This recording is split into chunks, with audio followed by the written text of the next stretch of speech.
guys, hari ini kita ada di KBS atau Kebun Binatang Surabaya. Nah, KBS ini didirikan pada tanggal 31 Agustus tahun 1916 oleh Bapak Kommer. Nah, beliau ini adalah seorang jurnalis yang punya hobi untuk mengoleksi binatang. Nah, pada 2019, perusahaan daerah Taman Satwa Kebun Binatang Surabaya diakui sebagai lembaga konservasi. Nah, saat ini Kebun Binatang Surabaya memiliki lebih dari 230 spesies satwa termasuk satwa langka. Nah, saat ini Kebun Binatang Surabaya itu merupakan salah satu kebun binatang tertua yang ada di Indonesia.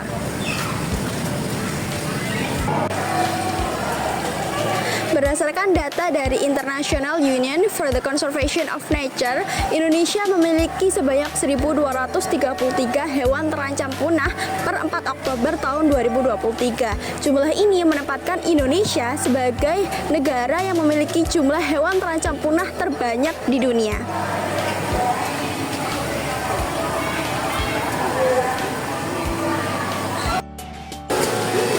Berbagai satwa endemik asli Indonesia yang berada di KBS ini merupakan salah satu upaya yang dilakukan oleh pemerintah Kota Surabaya untuk melestarikan satwa-satwa endemik yang ada di Indonesia.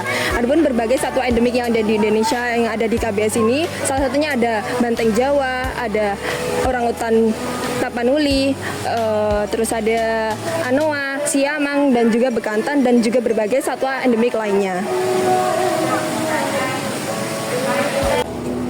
Oleh karena itu, didirikannya seperti KBS untuk mengurangi potensi terancamnya kepunahan hewan-hewan yang ada di Indonesia, sehingga generasi penerus bangsa masih bisa melihat keanekaragaman hayati maupun hewani yang telah dimiliki oleh tanah air. Dari permasalahan kepunahan hewan, KBS menjadi solusi yang tepat untuk mengatasinya. KBS tidak hanya menjadi tempat untuk melindungi dan memelihara spesies yang terancam punah, tetapi juga turut mengembangkan pengetahuan tentang perilaku, habitat, dan biologi hewan dengan bantuan para ahli. KBS juga mengelola populasi hewan untuk menjaga keseimbangan ekosistem. Setelah melakukan pengamatan langsung, ternyata kami menemukan permasalahan lain yang terdapat dalam KBS ini. Salah satu hewan yang dilindungi di tempat ini yaitu kapibara, hewan pengarap terbesar di dunia. Habitat asli kapibara adalah di perairan air tawar Amerika Tengah dan Selatan, di mana tentu memiliki karakteristik yang berbeda dengan yang ada di negara kita. Lantas, bagaimana cara pihak KBS untuk menciptakan tempat yang sesuai dengan kapibara? Untuk mengetahui solusi dari permasalahan tersebut, kami telah melakukan wawancara dengan salah satu pengurus KBS. Jadi teman-teman, kita sekarang ada di kapibara. Bisa dilihat itu ada 4 ekor ya, 2 pasang suami istri dan 2 anaknya. Setelah ini kita akan mengetahui lebih lanjut mengenai kapibara ini dengan mewawancarai seseorang bapak yang merawat kapibara tersebut. Sebelumnya perkenalkan kami dari mahasiswa Universitas Erlangga. Jadi saya berbicara dengan bapak siapa sih? Saya dengan Bapak Sudarmaji. Oh, profesinya apa nih? Saya sebagai head keeper, kepala kiper dari Mamalia 2. Jadi di sini kita Ya. Nah, saya penasaran nih Pak, dengan kapibara ini kan tentu bukan hewan asal Indonesia nggih, dari Amerika. Nah, tentu perbedaan musimnya itu kira-kira menjadi hambatan nggak Pak dalam merawat kapibara? Ya. Itu ya, jadi untuk habitatnya ya, maksudnya ya kan. Oleh karena itu Indonesia dengan Amerika memang beda. Tapi hutannya sama hutan di sana kan aman, di Amazon ya. Kalau di Indonesia kan hutannya kan hutan tropis. Oleh karena itu tetap kita akan sesuaikan habitatnya itu seperti di sana. Jadi dia perlu air, perlu juga tanaman dan lain-lain.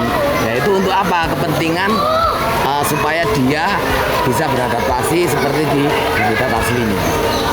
Terus untuk makanan sehari-harinya apa? Bagaimana Pak? Ya, untuk makanannya kan dia kan herbivora. Dia makan rumput-rumputan, terus tanaman air, dan juga ada tambahan di sini seperti wortel, pisang, itu sebagai makanan tambahannya dia.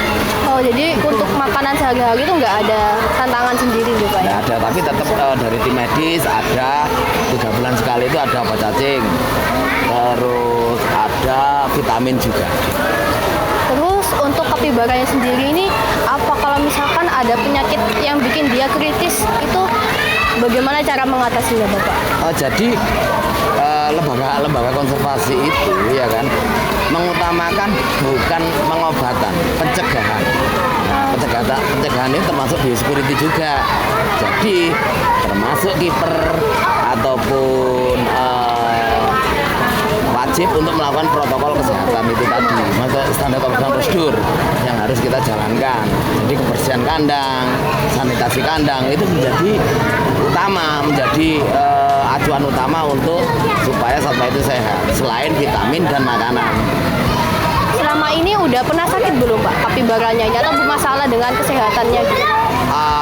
Alhamdulillah tidak, alhamdulillah belum.